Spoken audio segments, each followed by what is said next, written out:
Hello and welcome to another episode of Virtual Legality. I'm your host, Richard Hoeg, managing member of the Hoeg Law Business Law Firm of Northville, Michigan. And as has been so often the case here in Virtual Legality, we are once again talking about one of 2020's most popular games to talk about. That's right, it's Cyberpunk 2077, which for the fortunate few has apparently found its way into their hands due to a snafu from somebody. Appears to be Best Buy, but who's really to say? And CD Projekt Red, the developers of Cyberpunk 2077, reacting to that fact very similarly to the way we saw folks like Square Enix react to the fact that Final Fantasy VII Remake got into people's hands early.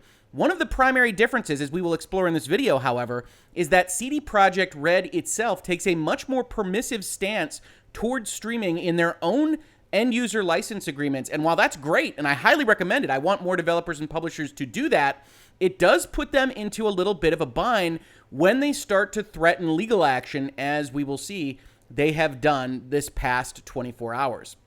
I've pulled up a Eurogamer article entitled the following: CD Projekt warns against streaming Cyberpunk 2077 before release as copies ship early. Subheading, Heavy Silverhand, referring to it being a heavy hand to threaten these kinds of things, and the character in Cyberpunk, Johnny Silverhand, played by Keanu Reeves. We've finally reached the point where we are less than a week away from the launch of Cyberpunk 2077, and perhaps unsurprisingly, given all the release date changes, copies of the game appear to have shipped a little early.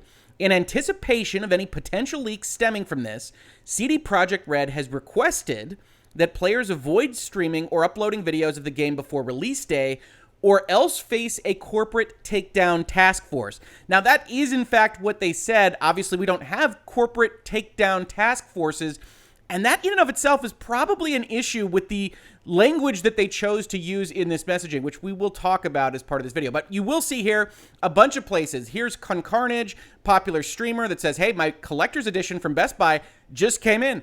I'm holding it in my hands right now. We have other pictures of Best Buy releases, other people getting this from Best Buy, maybe from some other places a week early, and Cyberpunk 2077, CD Projekt Red, doesn't love that. Now, Carnage, to his credit, actually had a secondary tweet on this thread from yesterday that said, just so we're super clear here, yes, the discs are in the game, I have it.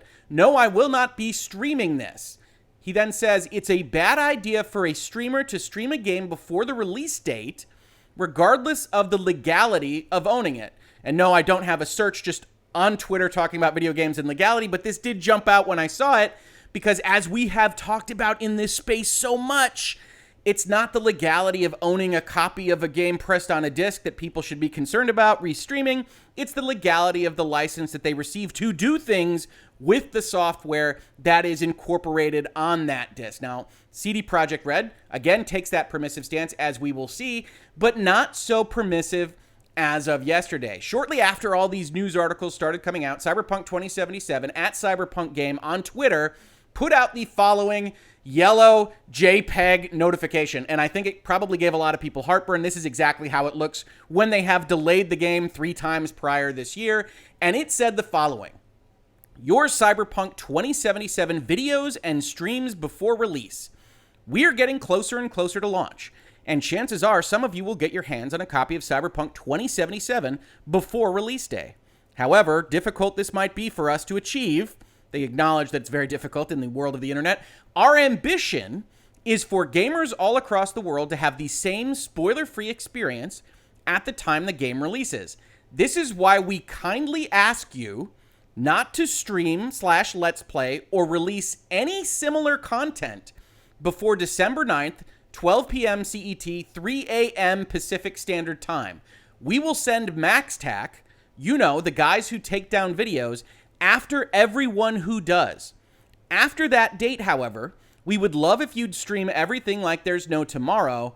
It's 2020. Who knows? Maybe there isn't. So you can see that they're trying to do what they generally do in the world of CD Projekt Red, which is to take a kind of light approach to what is actually pretty draconian messaging.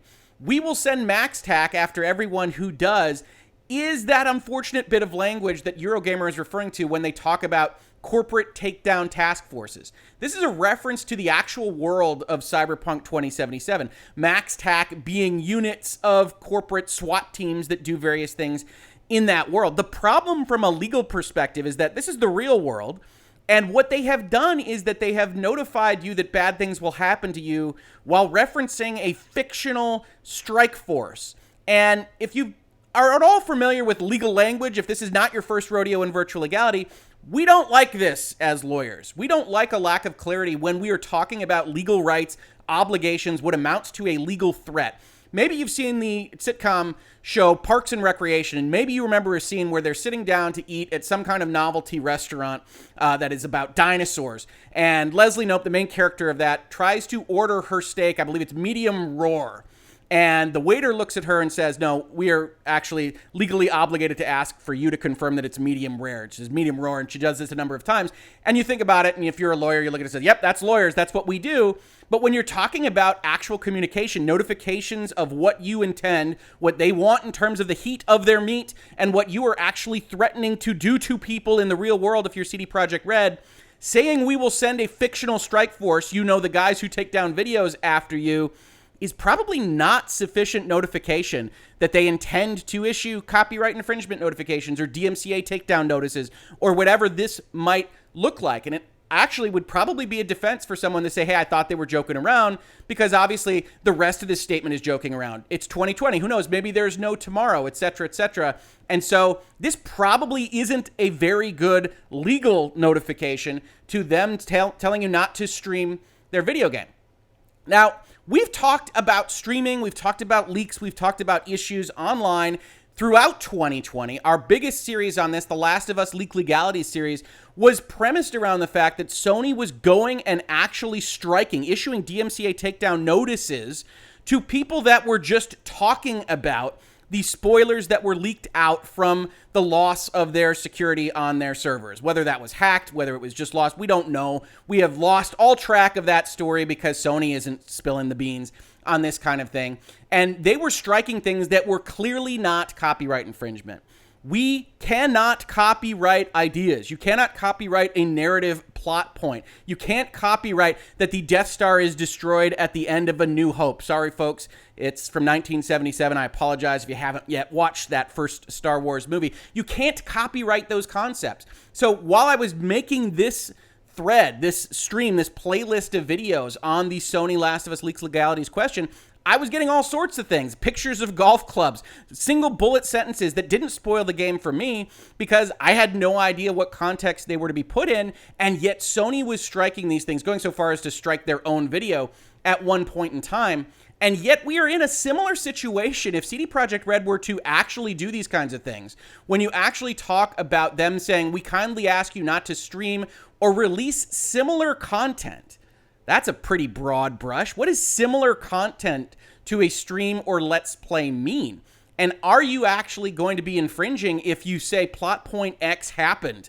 I will tell you that you won't be, but that doesn't prevent someone from bringing a takedown notice against you, as we saw with Sony and The Last of Us. So if you are Carnage, if you are sitting here saying, hey, I don't want to trip any landmines here, you are making the right call. Because in the world of today, these entities will just strike or do whatever, and then there's really nothing that you can do about it until they drop their claim 10 days after the fact. And you don't want to get on their bad side if you're the Carnage, if you're a streamer, if that's your livelihood, and that makes total sense. But we here in Virtual Legality can talk about the legalities of these things, right? So if you go and you look at the CD Projekt Red website, and if you go specifically to look at the Cyberpunk 2077 website, that'll take you to terms of use. It'll take you to a privacy policy. Ultimately, it will take you here to an end user license agreement that was last updated in April of 2018. Now, I would be willing to bet you that there is a new end user license agreement that they are having people click through in respect of this new release, Cyberpunk 2077. Unfortunately, I can't get my hands on that. But we can acknowledge that philosophically, it's very likely to have the same philosophical points as this one that was released in 2018. And you can see here that they try to apply it to everything that they're going to release. This agreement is a legally binding contract between you and CD Projekt SA and applies to The Witcher, CDProjectRed.com, any other CD Projekt Red websites, any and all CD Projekt Red games, including the games that were then out at the time. Any and all CD Projekt Red games. So philosophically, it's very likely that Cyberpunk 2077 has something that looks like this in it, and we're going to use it as the baseline for what we're talking about here. Now, they do say important. Please also make sure that you read our game/service specific rules and our privacy policy, which form part of this agreement.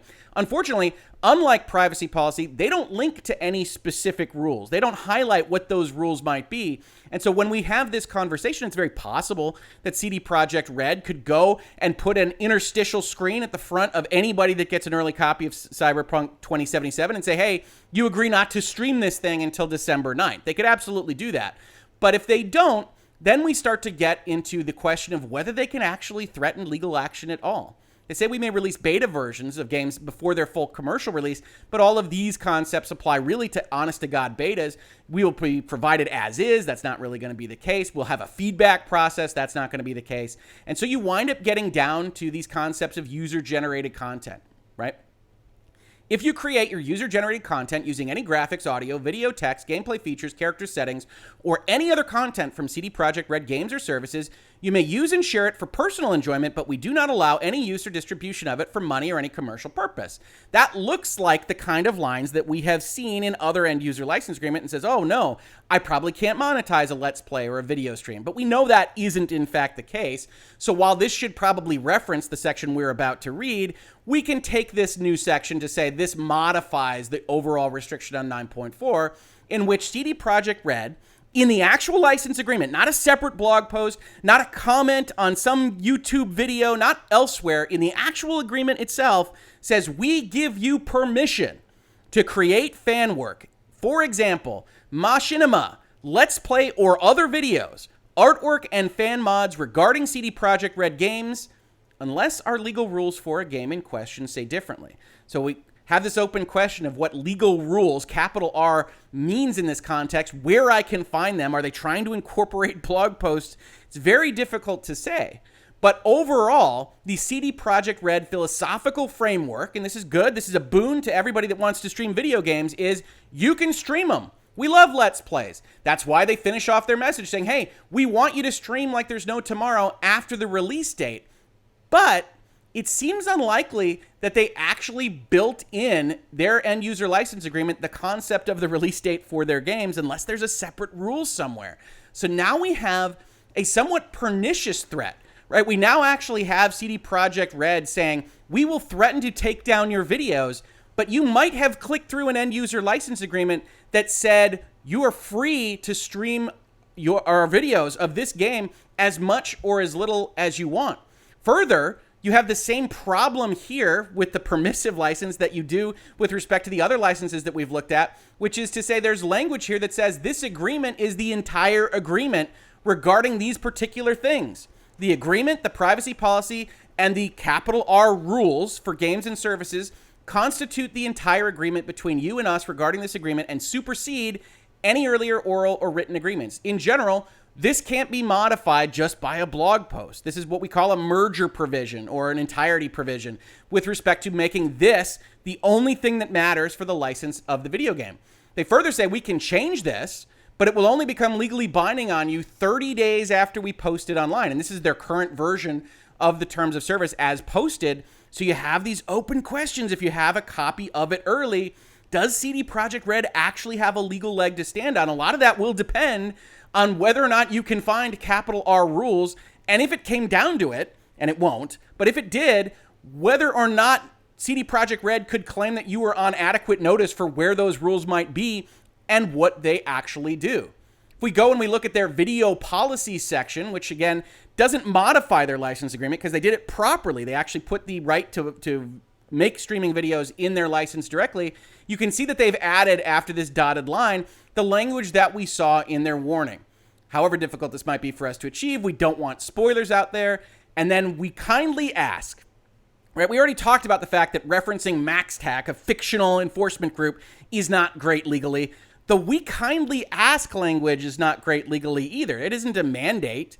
It isn't anything like that. So these two sentences next to each other are kind of weird from a legal perspective. We ask you not to do something. That's fair enough. I want to be a professional. I want to keep you on my good side. I want to be on your good side, so I won't stream this early because I want to keep getting whatever coverage access I get, whatever it might be. So if you ask me to do this, I won't do it. Thank you very much. But we kindly ask you not to do something, and if you do, we're going to send a corporate task force after you, / DMCA lawyers.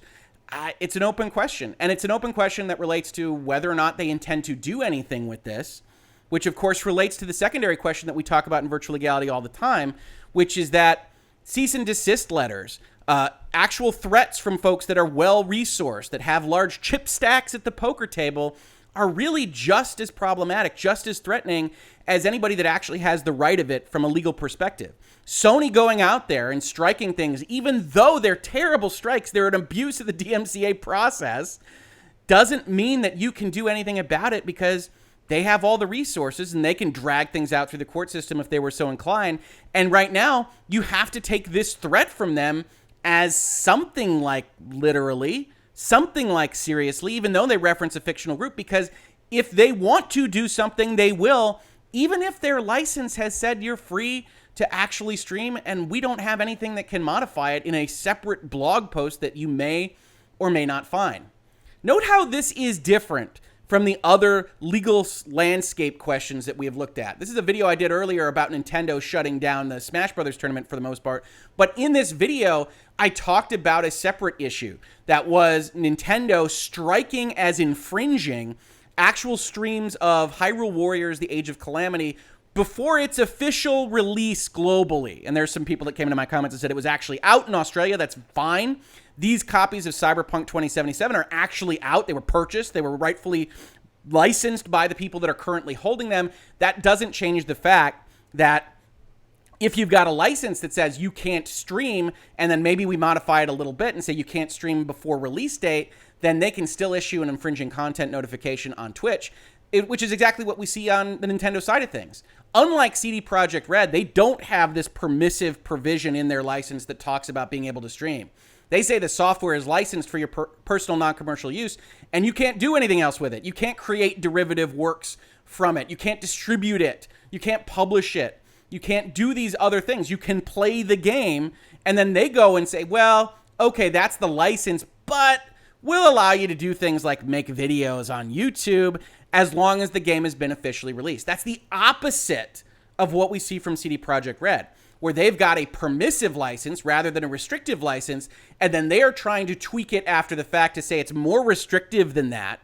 That doesn't work to the same extent that Nintendo has made a restrictive license and then tries to give certain permissions that are themselves restricted, right? And if you can understand that, you can also understand from a corporate law perspective why you see more of these Nintendo licenses than you see the CD Projekt license. If this is important to CD Projekt Red, they've got a problem when the game releases a week early. A problem that was not shared by Square Enix, that had a restrictive license and then said, hey, don't stream it until the game is out. A problem that isn't shared by Nintendo, that has a restrictive license and says, don't stream it until the game is out. And if CD Projekt Red is sensitive to this, they can easily make a tweak in their end user license agreement. They could make it right now behind the scenes and make people click through it again that say, hey, this doesn't apply. Section 11 in particular that allows you to stream if the game isn't formally out.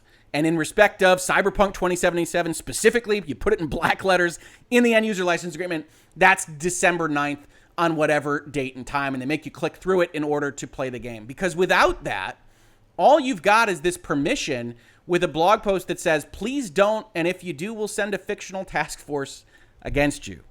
Now, the last thing I wanted to mention as part of this video is that a number of people said, hey, what can they even do? So they can definitely issue a DMCA takedown notice. As we've talked about, entities aren't required really to not abuse that process. The threshold for showing abuse is so high, knowingly and materially abusing the DMCA takedown process. Cyberpunk, CD Projekt Red, has a colorable claim that things that got released early shouldn't be allowed to be put on these streaming services. So they're not going to get dinged by that knowingly and materially abusing the process. So they could do that if they wanted. I would probably make another video if they started doing this, talking about that, again, being an abuse of the process and not anything that we should like. But more specifically, they can also go to their partners, right? If we go and we look at something like Twitch, and we go and we look at their terms of service, and this is important not because this covers exactly what we want it to cover, but because they incorporate what we want it to cover in Provision 9 here, prohibited conduct. When you agree to be a Twitch content creator, you agree to follow the terms of service, and you agree to Twitch's community guidelines. This is what I mean by incorporation by reference. When you actually say you agree to abide by these, Twitch's community guidelines, that drags all of this document into your agreement with Twitch. And so when we go and we look at the community guidelines, we get to the bottom here, we see some language that could be helpful to the CD Projekt Reds of the world. They say, at Twitch, we ask that you respect all publisher, developer, enforced release dates, embargoes, and NDAs by waiting to broadcast these games until everyone else gets to. Unless given prior approval, your channel may be subject to DMCA takedown by a rights holder. Rights holders should report violations in accordance with our DMCA guidelines. We ask that users refrain from reporting possible violations via the user report tool. That's an interesting last line, right? It suggests that they were getting a lot of reports from people that were just watching Twitch streams of something like, hey, a Cyberpunk stream right now that tries to report it. Twitch doesn't want those reports from random people. They want reports from CD Projekt Red in that case. They want reports from Nintendo in that case. They don't just want people using the violation report tool to say, hey, this game hasn't released yet. But also note that Twitch has a similar kind of tone to the actual CD Projekt Red comment. We ask that you respect. This isn't the same kind of mandating language. And Twitch ultimately doesn't care that much if the copyright holder doesn't care. We ask that you respect these release dates, and your channel may be subject to DMCA takedown, not by us, but by a rights holder. We're just trying to warn you, if you do this early, you could be subject to DMCA takedown. But that kind of supposes that we're talking about a restrictive license, that we're talking about a license like Nintendo or Square Enix or whomever that says you aren't allowed to stream unless, if we're being generous to them, you go to this blog post and you see the ways that you are allowed to stream. And one of those restrictions is that it has to have been officially released. Twitch says, well, you should know if you stream this early, you could get into trouble. But while that seems like it means that Twitch can't do anything unless CD Projekt Red actually does a DMCA takedown notice, and I've already told you that I think depending on the content of that, it would potentially be problematic, it's worth reminding everyone that Twitch reserves this enormously broad umbrella right to decide that you violated the community guidelines. To protect the integrity of our community as the provider of the service, we at Twitch reserve the right to suspend any account at any time for any conduct that we determine at Twitch to be inappropriate or harmful. So CD Projekt Red can contact Twitch. They can say, Twitch, we don't want this stuff out there, and we think that this will be a problem. We might bring a claim against you for contributing to infringement. We can do whatever we want in terms of threatening things. And Twitch can go and say, we don't want to offend our publishing partners. And so if you do this, even though it's just a suggestion, we will suspend your account. And CD Projekt Red might go that direction. Might go that direction with similar language at other streaming sites. So the end point of all this is that Carnage is basically right. We put forth in a tweet yesterday, it says, hey, per Twitch, we ask that you respect those release dates. And while framed as a request, the breadth of the powers Twitch reserves in its guidelines should give any pre-release player pause. That being said, you come to Virtual Legality to talk about the legalities of these things. And I think unlike Nintendo, unlike Square Enix, unlike some of the other folks that we have seen with pretty harsh streaming restrictions, Atlas, this is a case where you can actually see how a permissive license, if not kind of changed on the day, could work against a corporation. So while I advocate for these permissive licenses in basically every instance because the publishers and the developers benefit from the streaming economy, it's worth noting these instances where that kind of permission, when a game actually gets into people's hands legitimately early, how this kind of permission could wind up in a situation where the corporation, CD Projekt Red in this case, doesn't really like where things ended up. And you can understand how places like Nintendo wind up with restriction being the baseline rule. This has been Virtual Legality for today. I hope you enjoyed this episode. Please leave comments to this video. If you see any places where CD Projekt Red is taking down things, I haven't seen any indications of that. just yet, but I am interested to see if they go the Sony route, if this is just a rattling of the saber, especially with the fictional references. But if they actually start issuing these takedowns, I am very interested in that because it doesn't seem like they have a great legal basis for those takedowns in the first place. If you like this conversation, business and law of pop culture, video games, music, movies, television, the things that you already like and are reading about, please like, subscribe, share, ring bells, tell people that we are here having these conversations. And if you caught this on YouTube, thank you so much for watching. And if you listen to it as a podcast, thank you so much for listening. And I will catch you on the very next episode of Virtual Legality. Virtual Legality is a YouTube video series with audio podcast versions presented as commentary and for education and entertainment purposes only. It does not constitute legal advice and does not create an attorney-client relationship. If you have legal questions about the topics discussed, please consult your own legal counsel.